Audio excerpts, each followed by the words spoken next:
well, the hotel itself has been open for just over 100 years. It's a historical pub. We recently took over about September, and we have the opportunity of bringing something nice to the local community.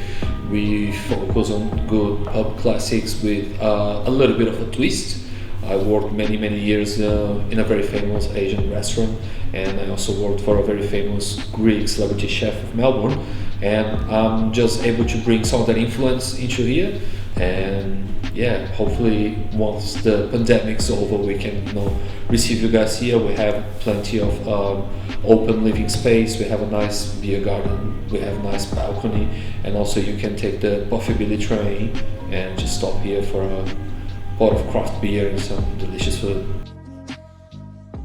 Hello guys, my name is Lucas, but people call me Mr. Lucas. I'm the head chef of Paradise Valley Hotel here in Clematis Emerald, and today I'm going to show you guys a recipe, plant-based green curry, and it's one of our most popular recipes. So for this curry paste, the whole idea is we want to roast the vegetables and the herbs together. So I'll start with some coriander roots and just roughly chop. So for those that haven't used this one before, this is some fresh turmeric, some fresh ginger as well. Love a little bit of ginger. Green chilies.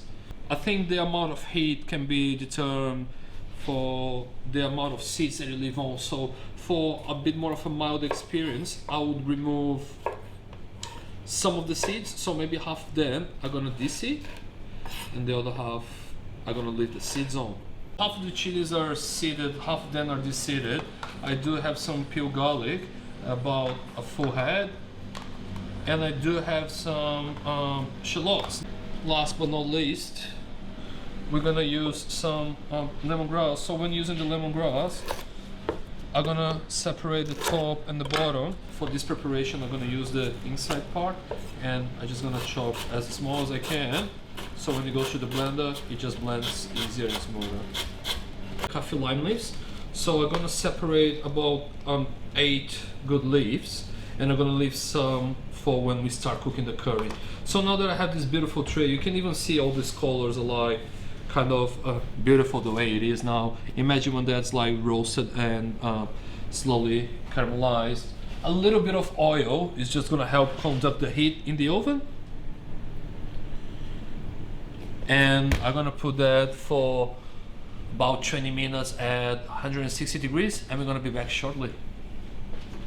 Right, so those 20 minutes are just gone, and here we have the result of the cooking. So we have the vegetables nicely roasted, some natural sweetness is coming through. It smells delicious already. So what we're gonna do is we're just gonna put all in the blender, and we're gonna make this our curry paste, and then we can start the cooking process. Okay, beautiful. So now we have the curry paste done.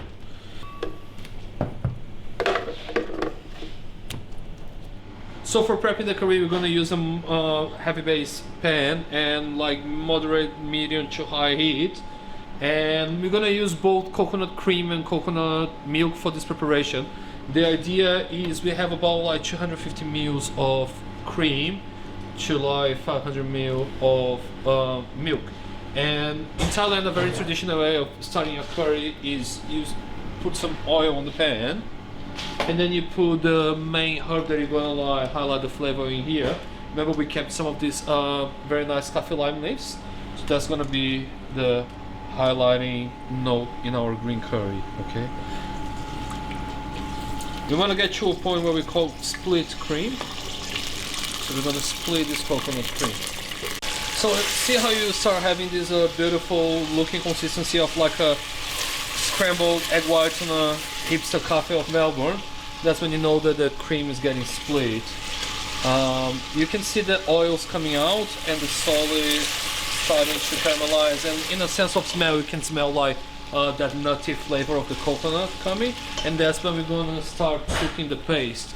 So obviously I made a little bit more paste than I need, so I'm just going to need about that much paste for this one curry. part of cooking that paste would be adding the dry spices that we just separated before. Just recapping, that's coriander, cumin, and turmeric powder. And at the same time, I can put a little bit of palm sugar. And now it's the part of the process that we call caramelize the paste.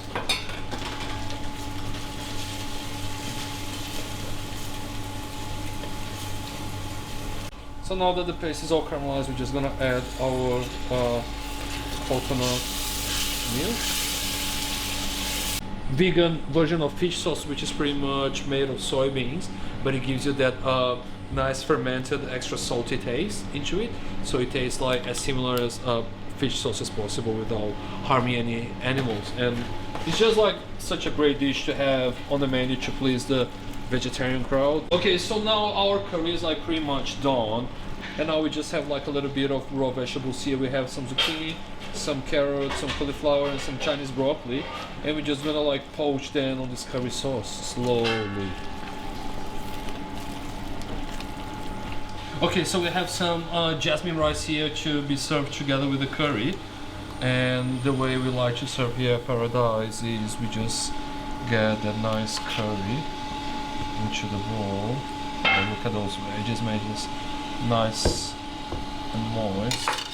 And then we just do a little salad of fresh shaved coconut, coriander, spring onion, and chili, and we're just gonna serve that up. And a little bit of crispy shallots for texture.